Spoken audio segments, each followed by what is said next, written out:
Screen पे एक map देख रहे हैं आप और इस मैप में जो नोटम चल रहा है पहले से ही उस नोटम को और भी बड़ा कर दिया है। एक तरफ सर क्रीक के आसपास के इलाके में इतना बड़ा नोटम चल रहा है, अब दूसरी तरफ अरबियन सागर में भी एक नोटम जारी कर दिया गया है। 4 से 5 नवंबर के लिए एयर ट्रैफिक को रोक दिया गया है। जानेंगे आखिरकार भारत यहाँ कर क्या रहा है। और जहाँ एक तरफ ये सब कुछ हो रहा है, जाहिर तौर पर यहाँ नेवी के कुछ एक्शन हो सकते हैं, तो वही नेवी ने बांग्लादेश मामले में भी भारत को कहा है कि हम पर भरोसा रखिए। आखिरकार बांग्लादेश में क्या चल रहा है। जियोपॉलिटिक्स में बहुत सारी चीजें चल रही है, हमेशा की तरह जानने को मिलेगा बहुत कुछ। आइए जानते हैं इन खबरों को विस्तार से। ये जो देश देख रहे हैं बांग्लादेश में अभी पाकिस्तान के नंबर 2 के जनरल पहुंचे थे और यहाँ पर मुलाकात भी हुई। इस मुलाकात के बीच एक और चीज जो खास देखने वाली थी और वो देखने को ये मिला था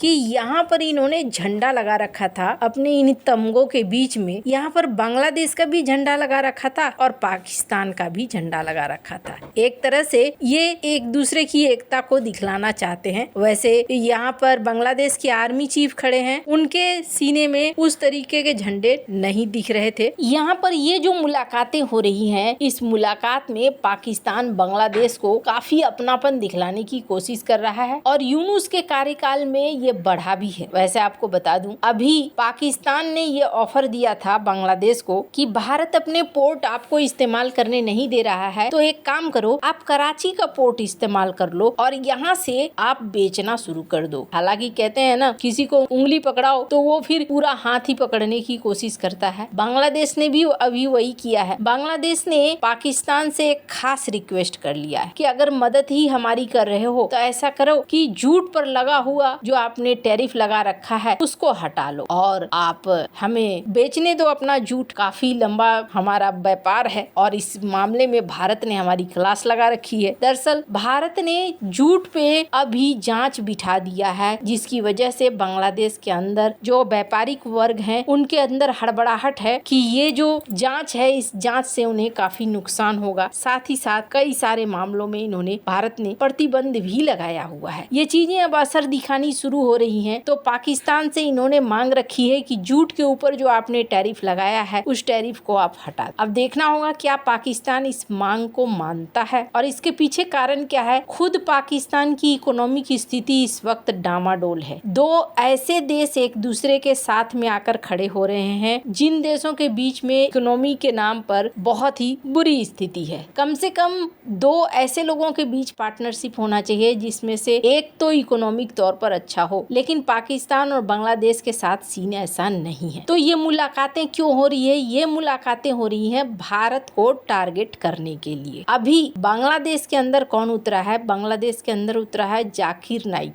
वो जाकिर नाइक जो भारत में प्रतिबंधित है और भारत के लिए वो भगोड़ा है। अब यहाँ पर भारत ने बांग्लादेश से कहा है कि आप जाकिर नाइक को प्रत्यर्पित कर दो। जाहिर तौर पर बांग्लादेश ऐसा करने नहीं जाएगा। बांग्लादेश में यूनुस सरकार के अंतर्गत लगभग हर उस काम को किया जा रहा है जो काम भारत को पसंद नहीं आए या भारत के खिलाफ, ये देखने को मिल रहा है। खैर, अब जाकिर नाइक को बांग्लादेश देने वाला है नहीं। भारत ने भले ही इस बात को कह दिया हो, लेकिन बांग्लादेश किस तरीके से बर्बाद हो रहा है इसको ऐसे भी जानिए। बांग्लादेश खरीदता है चावल, भारत से डायरेक्ट चावल भी खरीदता है, लेकिन अभी बांग्लादेश ने अपने लोगों को ये समझाना शुरू कर दिया है कि नहीं, हम भारत से चावल नहीं खरीदेंगे। हम कहाँ से चावल खरीदेंगे? हम यूएई से खरीदेंगे। और इन्होंने यूएई से चावल खरीदना भी शुरू कर दिया। लेकिन अब खुद सवाल उठने शुरू हो गए। लोगों ने पूछना शुरू कर दिया कि यूएई तो एक रेगिस्तानी इलाका है और यहाँ पर चावल पैदा होता नहीं है। जब चावल पैदा नहीं होता है, वो तो चावल खरीदते हैं, तो फिर हमें चावल कैसे बेच रहे हैं? तो फिर जब छानबीन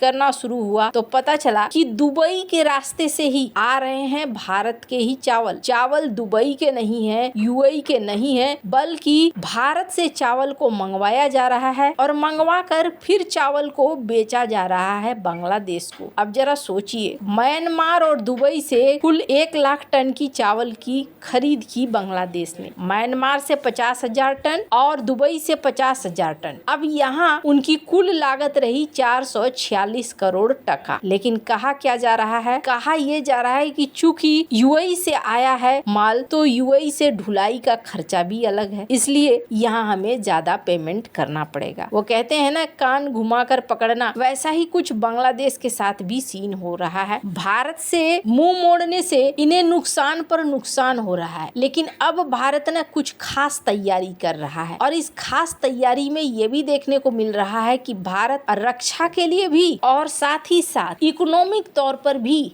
अब बांग्लादेश के लिए एक सबक की तैयारी कर रहा है। बांग्लादेश का सबसे प्रमुख उद्योग क्या है? बांग्लादेश का सबसे प्रमुख उद्योग है टेक्सटाइल। अब ये जो टेक्सटाइल इंडस्ट्री है, जिस पर पूरा बांग्लादेश की इकोनॉमी की रीढ़ टिकी हुई है, इसको लेकर अब भारत ने टारगेट करना शुरू कर दिया है। अब आपके मन में ख्याल आएगा कि क्या भारत इनके लिए कुछ मुसीबत ला रहा है? नहीं, कहते हैं ना, लकीर लंबी खींच दो। अगर लकीर लंबी खींच जाएगी तो सामने वाला खुद ही छोटा हो जाएगा। तो भारत उस रास्ते पर चल रहा है कि अब हमें लकीर को लंबी खींचनी है। भारत प्रोडक्शन की कीमत को और भी ज्यादा कम करना चाह रहा है और इसके लिए भारत नई योजना ला रहा है। कहा जा रहा है कि भारत कुछ ऐसी स्कीमें लागू करेगा जिससे उत्पादन कॉस्ट जो है वो कम हो जाए। मजदूरों से जुड़े नियम, कंपनी से जुड़े नियम, फैक्ट्री से जुड़े नियम, इन नियमों में भी भारत बदलाव कर रहा है, खास तौर पर इस सेक्टर को अपने लिए फायदे के लिए मोड़ने के लिए। और इस योजना के अंतर्गत भारत 2030 तक टेक्सटाइल के मार्केट को बढ़ा देना चाहता है। 40 अरब डॉलर से बढ़ाकर 100 अरब डॉलर तक पहुंचाना चाहता है। इसके लिए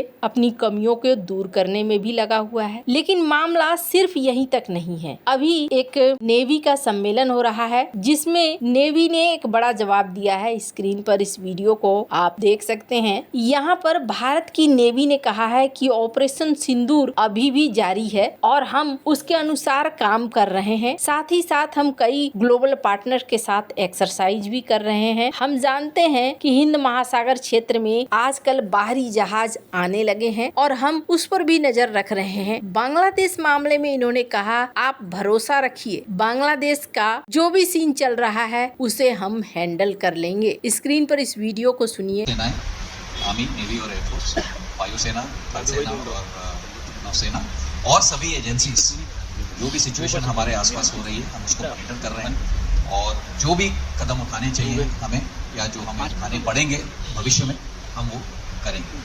तो ये कांस्टेंट एक एंडेवर है और हम सिचुएशन जैसे जैसे होती है, जैसे इवॉल्व होती है, हम उसका जायज़ा लेते हैं, हम उसकी निगरानी रखते हैं, जायज़ा लेते हैं, एनालिसिस करते हैं और जो हमें करना होगा हम करेंगे। ये आश्वासन मैं आपको देना चाहूँगा। वैसे आने वाले दिनों में बहुत सारी चीजें देखने को मिल सकती हैं। आपको क्या लगता है? इन सब मामले में आपकी क्या राय है? कमेंट कर जरूर बताएं। जल्द मिलते हैं अगली वीडियो में नई खबर के साथ।